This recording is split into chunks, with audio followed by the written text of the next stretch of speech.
Library Company of Philadelphia and the Ephemera Society co-sponsored a conference on ephemera as unmediated history. Now, Erika brings intelligence and creative verve to the visual culture program at the Library Company, where she's also curator of prints and photographs. And her scholarly yet imaginative approach to using material is particularly appreciated by donors such as Bill Helfand, who's with us today. And he knows his collection is in the best hands.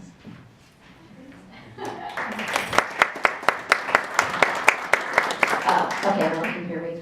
Thank you, that was a lovely introduction, and I feel like I have a lot to live up to, so if this is not imaginative or innovative, forgive me. I also want to thank Bill for being here, and I'm going to sort of take some pressure off myself. If I can't answer a question, I'm going to make Bill do it. So Bill, be prepared if I can't answer a question about your collection.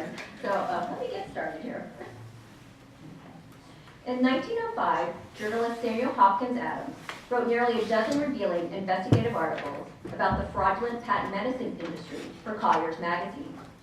Entitled The Great American Fraud, he started the series with a rather pejorative but straightforward opinion that America was gullible to the skillfulness of the advertising bunco men, meaning, of course, patent medicine purveyors. And yet their advertising, spurred by advances in printing technologies, evolving medical practices, and strengthening drug regulations over the 19th century, is also a lens of the innovative, if be it pernicious modern marketing culture developed by these bunco men. A culture that continues to influence public perceptions today, ranging beyond the periodical advertisements particularly chastised by Adams, and including packaging labels, to keepsakes, to multi-page pamphlets, targeted men and women, young and old. This commercial ephemera embodies the beautiful, beguiling, comical, and disturbing visual and textual rhetoric informing our 21st century post-truth era. At the Library Company, we are fortunate to hold a significant collection of this material through the William H. Helfand Popular Medicine Collection. The Helfand collection is comprised of over 12,000, I've recently read 13,000 pieces of ephemera dating from the 18th through 20th centuries, including trade cards, advertisements, promotional pamphlets, letters and billheads, calendars, circulars, wrappers, and bags. Much of the material is featured in the Adam Matthews digital product, Popular Medicine in America, 1800 to 1900, as well as falls under the aegis of our visual culture program, which I am fortunate to be the co-director. Started in 2008, the program owes its initiation to William H. Helfand and has supported the William H. Helfand Visual Culture Fellowship. This is a one-month fellowship whose deadline has just passed, but if anyone is interested in talking to me about it, please feel free. The fellowship has evolved into a program that challenges us to study historical graphics as primary research materials and to examine the social construction of the visual world and the visual construction of the social world. Popular Medicine Ephemera is a rich vehicle to further explore this relationship and the role that innovation plays in a market in which it is understood, buyer beware. As critiqued then, and known now, popular medicines often contain addictive and fatal ingredients, like the acetanilide in the popular painkiller Antecambia, alongside natural ones such as herbs, minerals, and botanicals. The effective ingredients, natural and narcotic, were typically exhorted by their purveyors. When promoted strategically, in conjunction with an illustration like Funny Bones here, or a vignette or pictorial detail on a piece of ephemera, this combination of visual and textual rhetoric could compel a purchase, allegiance to a product, or provide helpful and or misguided instructions for use. This preponderance of more diminutive graphics, more often than not, provided an impact equal to the large posters also utilized by the industry. Images read as superseding words to promote, persuade, and dominate rhetoric. My aim with this talk today is to reflect on this imagery, often taken for granted due to its nature as a medium and somewhat of a visual purgatory. Neither fine art and on the cusp of popular art, this material embodies the irony of a disposable that is meant to be memorable. The Helfand Popular Medicine Collection contains numerous examples of this dimensionally less dynamic, but still engaging imagery. To provide a cohesive framework for my talk today, I've discussed the collection by examining the graphic and textual elements of a few different genres of ephemera within the collection. Depending I will place them in the context of their provenance, that is, quick biographies of the who that are producing them, and or how they are being produced, and or how they reflect the visual culture of their era.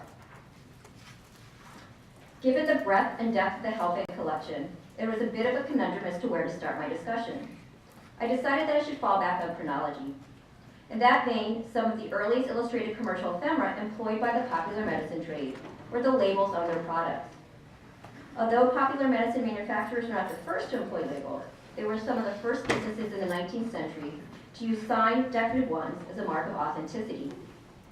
The Helfand collection contains a number of mid-19th century labels that document the trade's savvy in co-opting imagery used in antebellum commercial ephemera, typically associated with respectability, like banknotes, certificates, and bonds. The illustrations elevated daily commercial transactions and aided in the human commonality of fantasy as an integral part of everyday life. Fantasies that included wellness of being, as suggested or promised by the label on the bottle. The vignette-sized graphics comprise stock imagery in the thousands, possibly tens of thousands, intercirculated by artists, engravers, and printers in the field and used interchangeably between genres of printed matter. Obsequious marking devices, the vignettes are strategically placed to successfully guide and inform the viewer. As noted by engraver William Humphreys, an artist of such ephemera of this period, something needs to be left to the imagination of the viewer. An imagination affected by the media, the layout, and practical purpose of the material. The prints juxtapose realistic, historical, and allegorical vignettes that depicted work and genre scenes, portraits, and views that often incorporated images of the female form, children, and animals, and then many times suggested motion. These labels for Comstock and Brother, the firm originally established in circa 1833 by patriarch Ellis Comstock, epitomize this pattern through a montage of advertising text, vignettes, and pictorial details. While classical and mythological figures channeled works of fine art and denoted the nudity portrayed as a sign of a sophisticated viewer and thus consumer, the folksy, sometimes absurdist scenarios reminiscent of a storybook illustration fostered a personal connection. Within this visual milieu, the Victorian generation mentally digested microimages, like the ones in Comstock's Dr. Lizette's Juno cordial or procreative elixir. The certain remedy in all cases of impotency, barrenness, painful menstruation, and all diseases arising from debilitation of the system where an impulse or restorative is required, contain illustrations of allegorical images of female strength and humanity, as well as a wholesome peasant girl and her kid. All symbols of procreation when left to the imagination. Comstock's Carlton's liniment label contains similar genres of allegorical and realistic imageries. There are the medicine bottles marked New York, the place of origin of the liniment, an allegorical female figure who is driving a horse-drawn chariot. She is guided in the right direction, hint, hint, use this liniment, by a floating cherub figure holding a star. And there is the male Native American figure brandishing a bow. Symbols of proprietariness, resilience, and natural remedies.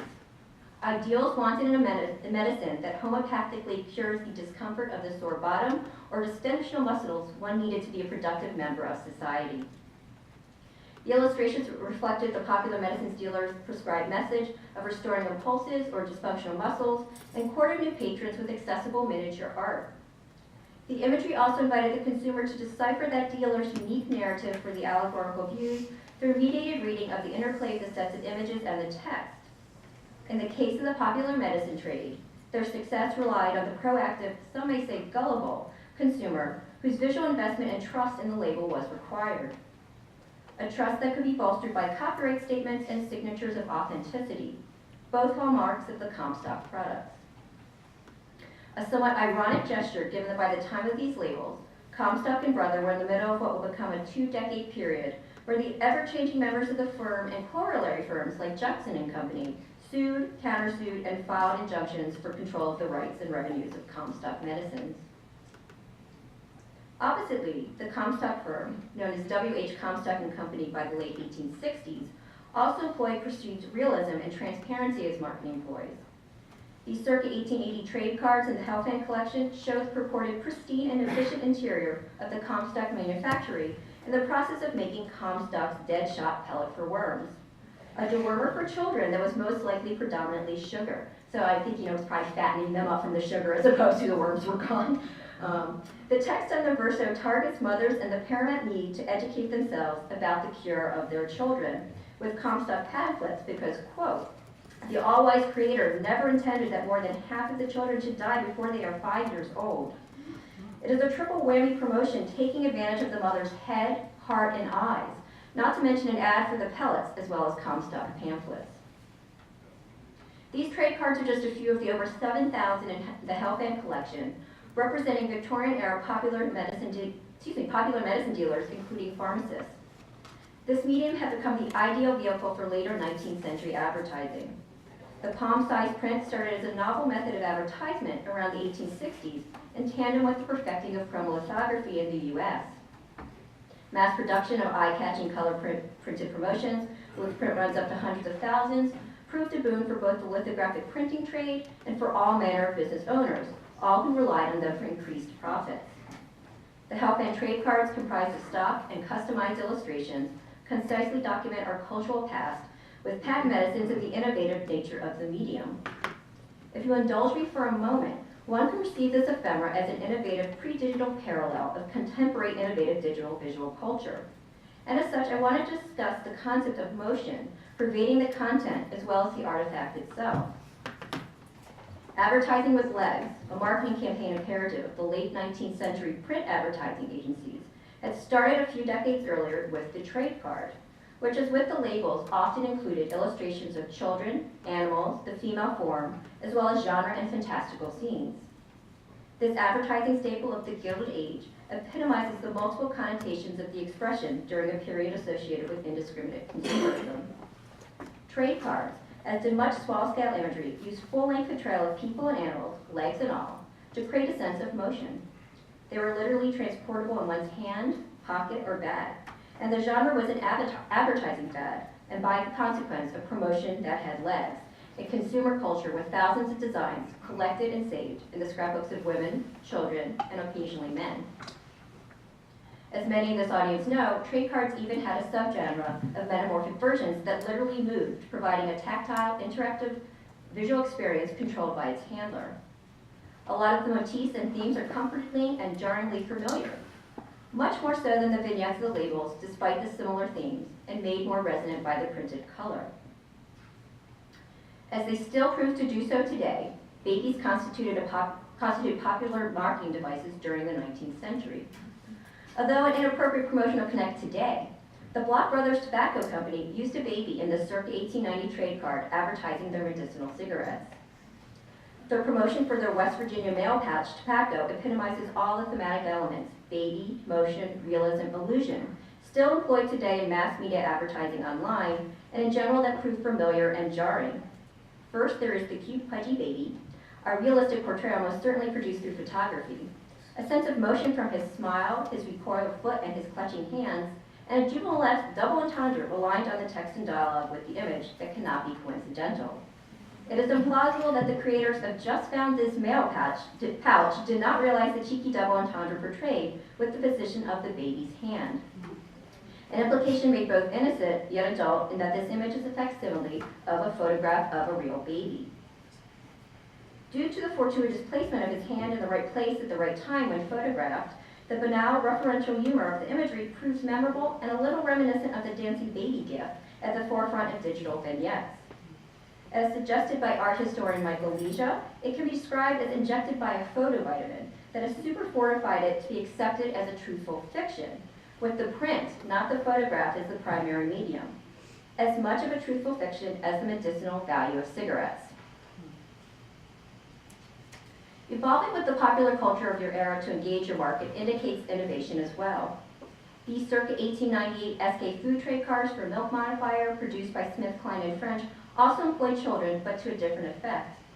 Testimonials, truthful fictions of another sort, long a staple in the trade to provide legitimacy, intimacy, and a sense of community, infused the design and affected the role of trade cards. These testimonial cards extend the nature of the ads. Popular as collectibles for scrapbooks because of the graphics, which sometimes had nothing to do with the product, popular medicine testimonial cards provided collectible stories and not necessarily images.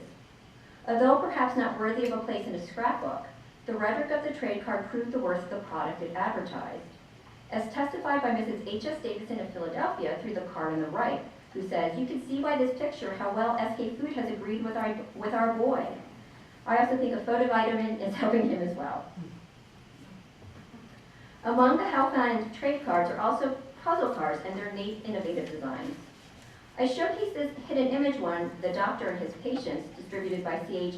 & Price, pharmacists, given its tongue-in-cheek nature related to the medical field. And although not shown in this card from 1880, I can appreciate a company that later produced skin cream called Witch Cream in Salem, Massachusetts. A proactive marketing scheme, the puzzle players would hopefully feel compelled to request the solution to the puzzle from the Prices, who would just so happen to also provide information about their products, like their Witch Cream. And as a slight aside, the Helfand collection also contains the circa 1885 uncut proof sheet of variant labels for Dr. Josiah Brigg's Sure Corn Cure, Bunion Balsam, and Pile Remedies.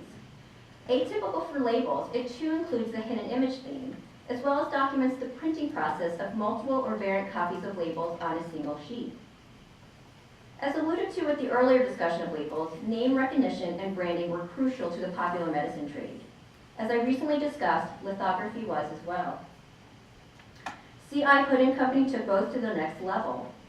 Founded by drugstore owner Charles Ira Hood in 1875, the firm maintained a printing establishment on the site of its multi-story laboratory in Lowell, Massachusetts. From their printing department for over 40 years, and before the sale of the company in 1922, Hood issued calendars, puzzles, trade cards, and other colorful keepsakes that also reminded you, if made by Hood, it's good. What Hood also did was participate in a cultural revolution, the democratization of art, particularly with its calendars, which reproduced the work of popular artists and illustrators of the era on a mass scale for home consumption beginning in 1886. Although the calendar just depicted does not include the name of the artist, such information would have been included on its wrapper, as it is on this envelope for the 1914 Hood's calendar. And that year, as can be read, Robert Ferrucci's popular 1897 painting, Madonna Nina, the Little Mother, was chosen. This envelope itself is an important piece in the Helfand collection. Often the wrappers of such gift packages, including an all-in-one calendar, are more ephemeral than the ephemera it held. As the previously shown envelope attests, a Hood calendar was not just a calendar. The one for 1908 not only served as a piece of art on your wall, but reminded you with its recto, verso, and tearaway pages about Hood's alcohol-free sarsatabs and toothpaste, as well as provided coupons for puzzle games, an astronomical calendar, list of family medicines, weather forecasts, and the ever-popular testimonial. Although alcohol did often serve as the main ingredient in his medicines, including his very popular blood-purifying sarsaparilla, Hood tellingly was eulogized in 1922 as always of an inquiring and experimenting turn of mind. He was described as an innovator who would present articles of his own compounding and was a courageous and consistent advertiser. Part of a popular medicine dealer's courageous and consistent advertising also included letter and bill heads. They provided the trade a venue to promote their facilities in conjunction to their products. Views of their storefronts or factories usually illustrated their stationery, which were often used to solicit postmasters and other potential distributors of their products. Striking for the embellishments and pictorial details, the imagery alludes to the success of the firms through working smokestacks and/or street and pedestrian traffic. The influence of the Art Nouveau movement during the later 19th century to aestheticize the environment had induced a mission within the burgeoning graphic design industry to create something unique and beautiful, no matter the transient printed work. Striking typographical elements and engaging illustration, especially by American printers at the forefront of typographical design, like the shadow effect of gaslight, could make your letter stand out from the rest and feel new in the 1880s and 1890s. This 1898 letterhead for the World Dispensaries Medical Association, purveyor of Dr. Pierce's medicines, incorporates the manufacturing view, a range of typographical elements, including gaslight, and other pictorial details that tell a story. To place the graphic design in more context, let us get to know the man behind Dr. Pierce's medicines, Dr. Ray Pierce, a Buffalo eclectic medical doctor. As an eclectic doctor, he was trained to believe in botanicals, physical therapies, and treating the patient and not the illness. Despite the implications of his eclectical training, Pierce manufactured patent medicines that often contained opiates or alcohol when they first entered the market in the late 1860s. I must admit that Dr. Pierce's pleasant palate of yesteryear sounds quite suspicious today. However, for the Victorian consumer, it meant pleasant to take, to stop, as he promoted in his other advertisements that dyspepsia entered constipation. Pierce, not satisfied to cure the world's ills through only his popular medicines, began a profitable empire. Over the next decade, he organized the think tank Dispensary of Medical Gentlemen in 1873, as well as opened a hotel in Buffalo for the treatment of chronic illnesses, the Invalids and Tourist Hotel in 1878. In 1879, he merged the consulting department of the World's Dispensary with the hotel, and the World's Dispensary Medical Association on the letterhead was born.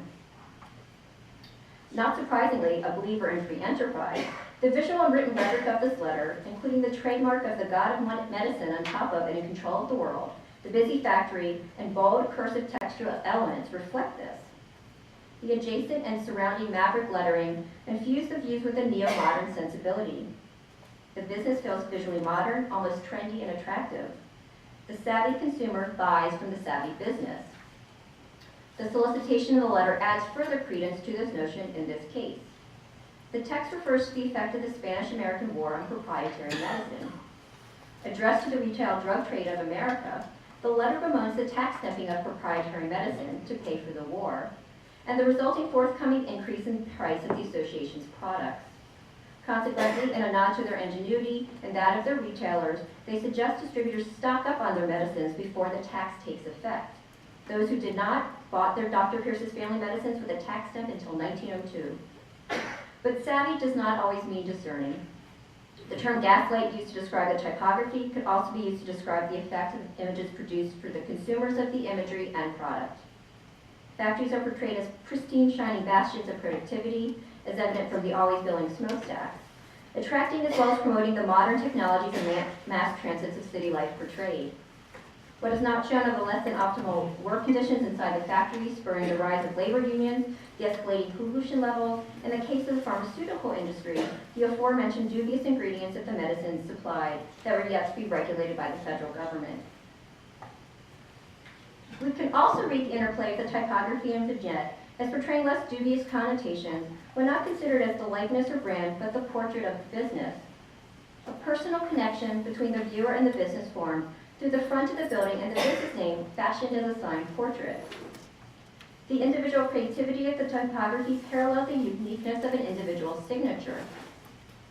This 1895 Frederick Stearns billhead from the collection is one such example from many. Stearns established his pharmacist business in 1855. Over the years, he became the manufacturer for the city's druggists and made Detroit a center for pharmaceutical manufacturing. A president of the American Pharmaceutical Association, now the American Pharmacists Association, Stearns railed against the unregulated nature of popularly sold pharmaceuticals and packaged his with full directions and complete ingredient lists. Completed about 10 years before the Food and Drug Act of 1906, the portrait of Stearns, manufacturing pharmacist, on his letterhead marks a period where the identity of the trade was evolving from patent medicines to pharmaceuticals that were tested for safety and void of narcotics as the main ingredient for any or all ailments. But some popular medicine letterheads did not include a picture of the exterior of the manufactory and yet still provided a portrait of the firm. This elegantly designed 1898 letterhead, also including elements of gaslight, promoted the woman-run business of Minnie Muller's Hulk. In a certainly intentionally gendered portrayal, the letterhead does not show an image of her factory. Instead, pharmaceutical equipment, an allegorical figure reminiscent of Ephemera, the goddess of wisdom, and a female customer using her products is depicted. The striking visuals smartly evoke jointly strength, female industriousness, and sensual femininity. Although not an exterior, it does still show Toke's laboratory, the interior of her manufactory as represented by her equipment. The arrangement of the first line of text also ingeniously serves as a title captioning the image of the laboratory. Whether Toke really existed, I have been unable to discover. A Minnie Muller Toke did place ads listing female agents in local newspapers. Toke used a similar incentive as her letter here, which offers a gift, including the vaporizer shown, if you chose to promote her merchandise. From gaslight and topography, let's turn to electricity. electric currents, charges, and magnetism, energy harnessed, seemed patent-made for the patent medicine trade. As espoused by the turn of the 20th century Midwest Electric Appliance Company in their complimentary lecture on electricity, which I must admit neither of them is this because not a very engaging photo, quote, "Electricity in small doses gives new ideas and brain power," end quote. The innovation of electricity fostered innovation. The Helfand collection contains a number of these later and early 20th century pamphlets and other promotions about the medicinal uses of electricity. Not unexpectedly, often published by firms that typically had electric in their name. Promoted as both revolutionary and safe, and often battery-powered for a continual current, electric belts, pads, and other appliances charged and energized the area to which the devices were targeted.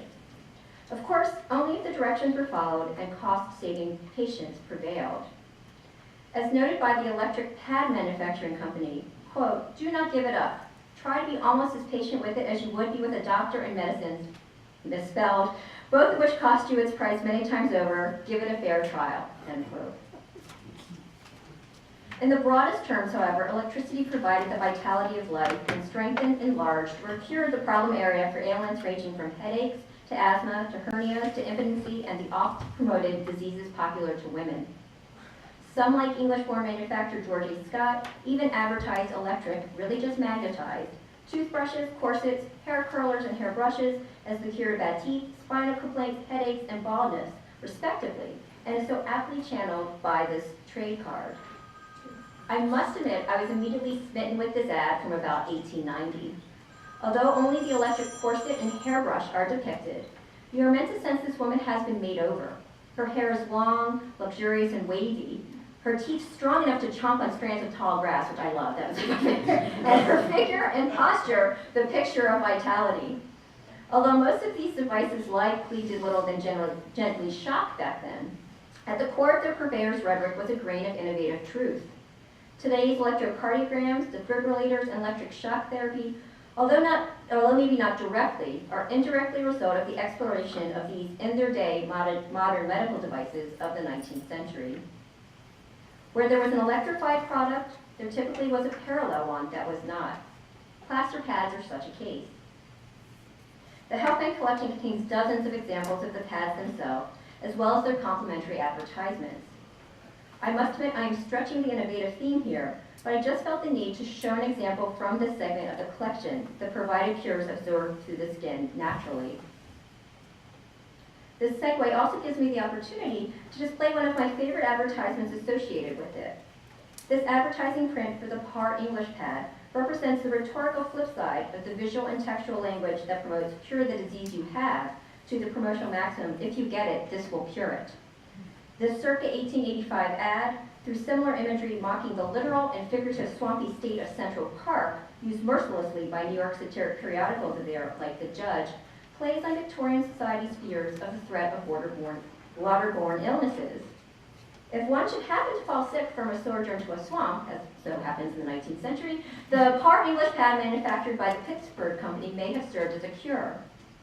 The ominous scene includes the remedy embodied as a homely female figure, rather than the beautiful maiden used in other of the firm's advertisements. She is as physically disconcerting as the witch-like representation of the disease she thwarts, which is likely the not-so-ironic point. She may not be a pretty cure, but she will get the job done. Even more eerie is the female corpse who almost disappears into the foreground, sometimes scaring the bejesus out of the consumer was preferred. Although not the most visually pleasing ad, it still resonates with the viewer. The image powerfully documents 19th century fears and perceptions of swamps as dens of disease. It is timeless in its ability to make one squeamish, as it provides a truly graphic history of the visual world of illness in the development of patent medicine advertising. The not always pretty imagery of the patent medical devices and innovations hawked by their makers also illustrate the hundreds of pamphlets and circulars in the Helfand Popular Medicine collection. These materials depict often scary-looking contraptions described as new and improved or based in innovation. I sometimes ponder that the many unhappy-looking portraits of our Victorian predecessors were not only because of their concealed corsets, but some other not-so-pleasant contraptions under their clothes as well. The illustrations, which you will see soon, serve as historic documentation of past medical devices that when issued were meant to promote the appliance, the quintessential product placement. Women as marketing devices, and the targeted consumer infiltrates the pages of many of the pamphlets. Titles range from Women and Her Woes to The Lady's Notebook and Calendar to Secrets, as in this one for the circa 1875 pamphlet for Madame Kate Parkee. Women are not just used in illustrations, but as spokespersons and figureheads, which speaks to the trade's adaptive relationship to the ever-evolving female consumer. The tone for the pamphlet is set with the pink cover and the images of female figures at different stages of life and the Cupid-like figure in silhouette, all implying secrets, best-kept secrets through adulthood, as passed from Parkee to mother to daughter. Within the pages, Miss Parkee promoted that she had been in business for 20 years. Her goal, to teach women about their sex so they could avoid costly medical bills. Study this book, she says, and you will learn more about your private sex than some physicians, which I believe is quite the haughty promise, but at that time they weren't really trusting physicians, so maybe not. The question again needs to be raised if this really was a woman-run business. Quick census searches did not locate a Kate Parkee in Boston, Massachusetts. Nonetheless, such advertising set a tone of female empowerment, if be it the empowerment for a woman to control her body and possibly do it harm. Parkee uses the pamphlet as a forum to describe ailments particular to women and the Madame Parkee cures that will remedy the problems, such as painful menstruation, which was considered unnatural, and infertility. The over 40-page booklet also provides descriptions of her Nature's Home remedies for headaches, obesity, and bedwetting, as well as illustrated advertisements for corsets and home devices. This breast pump to develop shrunken parts and teething ring for the children who potentially caused the shrunken parts are just one of over about a half dozen illustrations for her female medical devices that also includes syringes and douches. These veiled contraceptive devices, perhaps the biggest secret within the booklet. Additionally, true to its name, the pamphlet contained no testimonials to protect clients' privacy, a fact specifically noted by Miss, possibly Mr. Parkee. Perhaps a not-so-veiled reassurance of anonymity to Parkee customers who were purchasing their products in the era of Postal Inspector Anthony Comstock. Parkee devotees were not to fear his censorship of indecent materials, such as ads for contraceptives through the mail. For the self-proclaimed Dr. W.S. Rice of Smithville, New York, the more often male ailment of ruptures, that is hernias, proved the focus of his 28-page pamphlet, Can Rupture Be Cured? Issued in 1897, the promotion spans several introductory pages offering guarantees that there is no case for $7 to $12 that will not yield to the wonderful treatment of Rice's Trust and requisite special lymphol cream. The tingling-inducing cream purportedly reduced inflammation and invigorated the muscle in its repair. Although Rice described himself as a specialist in the cure of ruptures, he was not the inventor of his devices. Captain William Collins actually invented the truss and pads in the late 1870s. Rice, an ambitious Collins employee, bought the Collins Company in 1886 at the age of 18. A little over 10 years later, he published these illustrated pages showing his rational, common sense, humane, and absolutely reliable method of belts, trusses, knuckles, and pads that look very similar to the ones used today to treat male hernias. I also highlight Rice's pamphlet for his anathema to the electrical craze and the electrical pads of the period. In a very rational, common sense, and humane manner, similar to his curative method, he slyly states, quote, "Ever since lightning became manageable, we have had a constant procession of bottled and harnessed electricity to treat bodily ills. In some cases of nervous disorder, marked benefit has resulted by, but as a cure for rupture, it is one of those spasms that take hold of a certain class of people, and they don't let it go until their money is gone. It is not the purpose of the author to cry down any particular method, as he is sincere in the belief that anything that will tend to ameliorate human suffering should be given fair play and wide latitude." End quote. Fair play and wide latitude, as Rice prescribed in his advertising, was not the motive for William R. Warner and Company, and his circular for new parvels showcased here. The headline to the circular reads, "An important new class of remedies for physicians' prescriptions." Interestingly, Warner's circa 1880 advertisement is not marketed to the general public, but to physicians. Nonetheless, a hope was still needed to make his product stand out, and he This is a new and convenient class of medicines, minute pills, quickly soluble, designed for the administration of remedies in small doses for frequent repetition in cases of children and adults. Avoid imitations called pink granules. A Philadelphia drugstore owner, Warner, opened his store in the city in 1856, and soon thereafter became one of the first and largest manufacturers of sugar-coated pills in the U.S. Further innovation in his pill designs followed, and he introduced the mini pill, Parvels, in 1879, the subject of this circular. The new invention also required new and specific means of transport and display, and thus the commodification of the Parvel through the Parvel cases for physicians. To promote their cases and their necessity, Warner engaged Philadelphia advertisement and book illustrator Henry M. Snyder to illustrate the pocket, buggy, and display cases that would not be charged for when filled with Parvels for physicians' use. Over and over again, the physician is evoked. Within the Helfand collection, the pamphlet is an earlier example, complementing letterheads like the Stearns, representing through ephemera the evolving nature of the pharmaceutical field and medical field, from quackery to professional standards. The professionalization, evolution, and the rhetoric of popular medicine is also evident in this 1897 pamphlet for Dr. Earl S. Sloan, Treatise on the Horse. Not only a treatise on the care of horses, the pamphlet served as an advertising venue for Sloan's nerve and bone liniment for man or beast.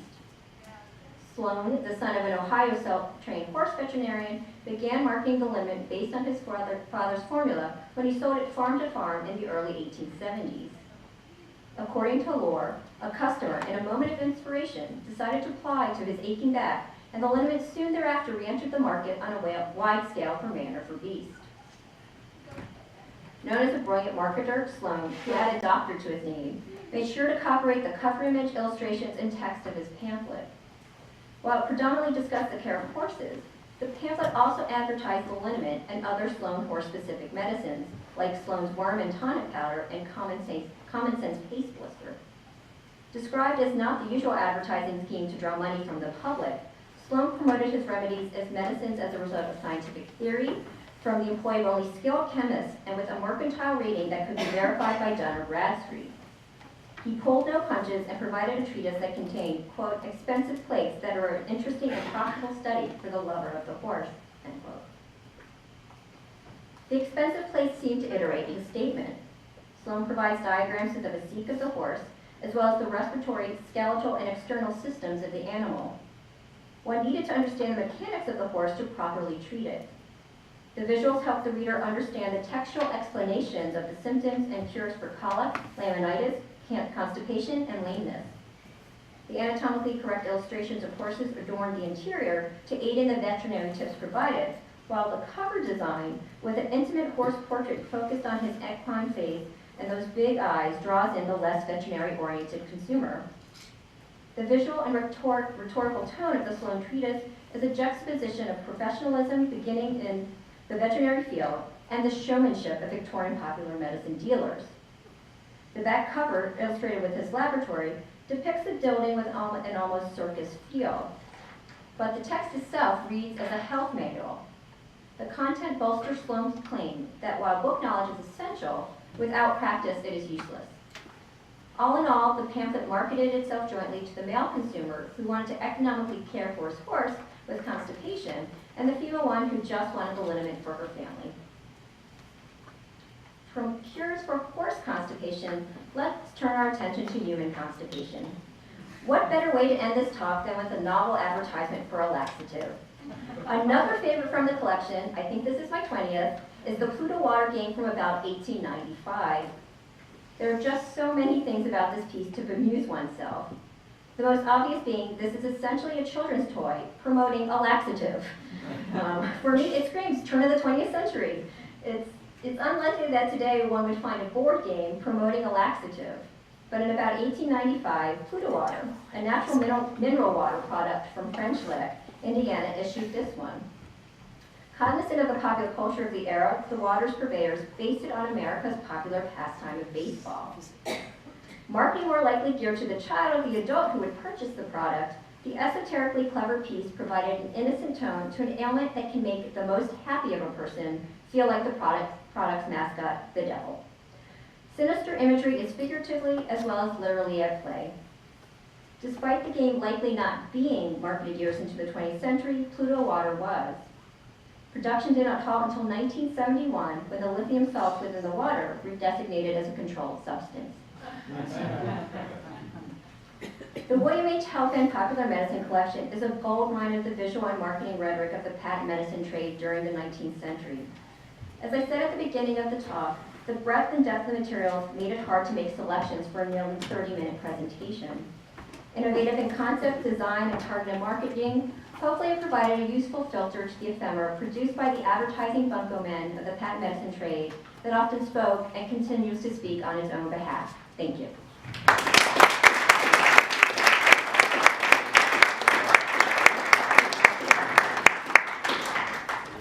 That's it, yes, there's probably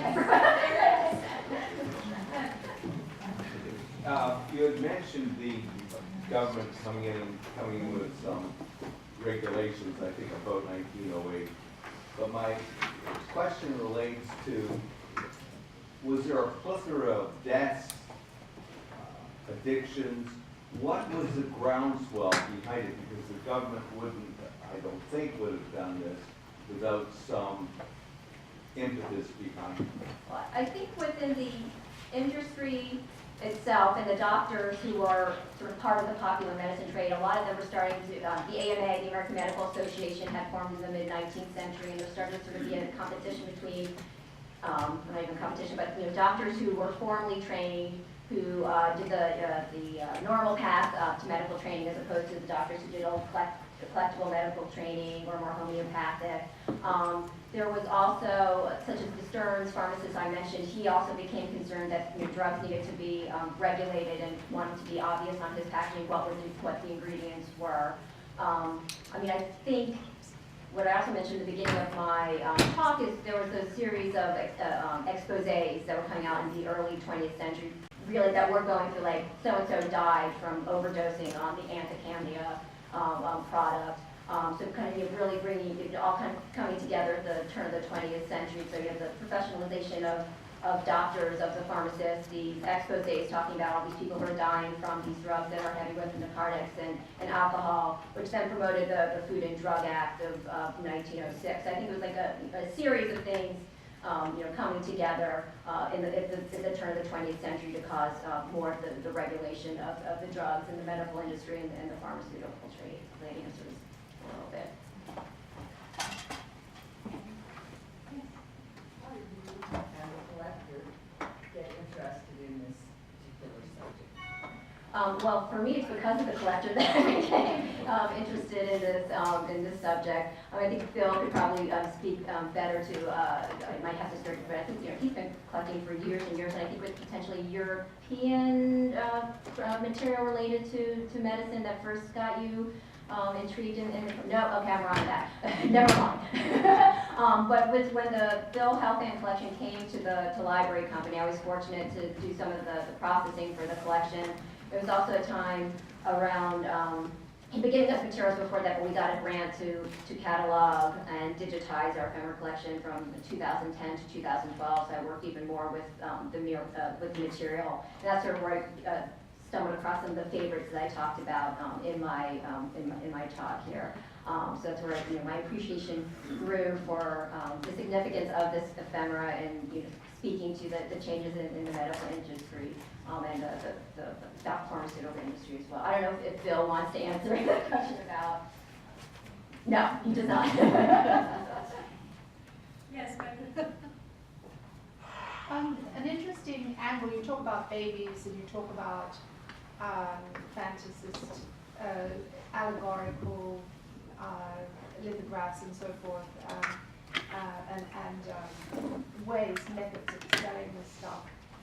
Another way that I've seen is the use of the so-called natural, the folk, the Native American folk medicines that I've seen in this kind of popular and patent commercial ephemera.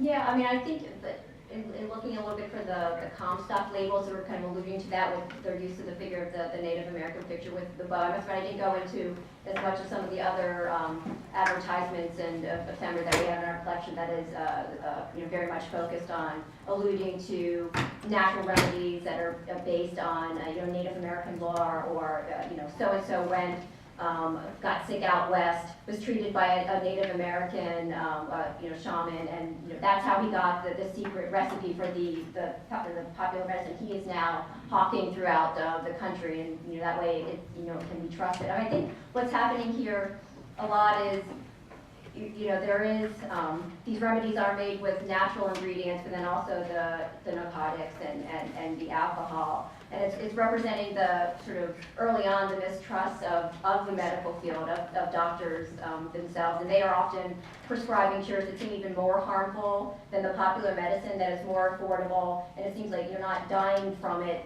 2 seconds after you take the mercury treatment that was prescribed by the doctor. So there's something comforting thinking that there's a medicinal you can take that's from the land, that's natural. It's not going to do you harm. Although often a lot of times the cases were that there could have been those natural herbs and botanics involved, but then it's filled with cocaine or also alcohol that you could become addicted to or could kill you. But a lot of times also with popular medicine too, I think in speaking to that first question about why all of a sudden you're starting to associate like it's the popular medicine that's killing the individual. I think beforehand it'd be like, well, the disease took them away. It wasn't the medicine that killed the person. It was ultimately the disease or whatever ailment that medicine was trying to cure. And that was the reason that person died, as opposed to they overdosed on an opiate. One more question. Yeah. In later testing, have any of these medicines proved to be effective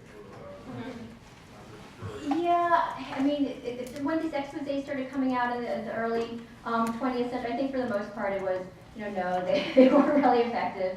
If you think about it today, when we still have, certain over-the-counter products, it is mostly alcohol, sort of just, knock you out, and in that way it's sort of, effective treatment. You're sleeping through the night instead of, having to sniffle all evening. But I think, also this time, there were some medication, I might be wrong about this, but the effects of aspirin and how that is that is a treatment for pain that is not going to injure you in the same way as acetylene, which could really was a poison in many ways if you took it in large doses.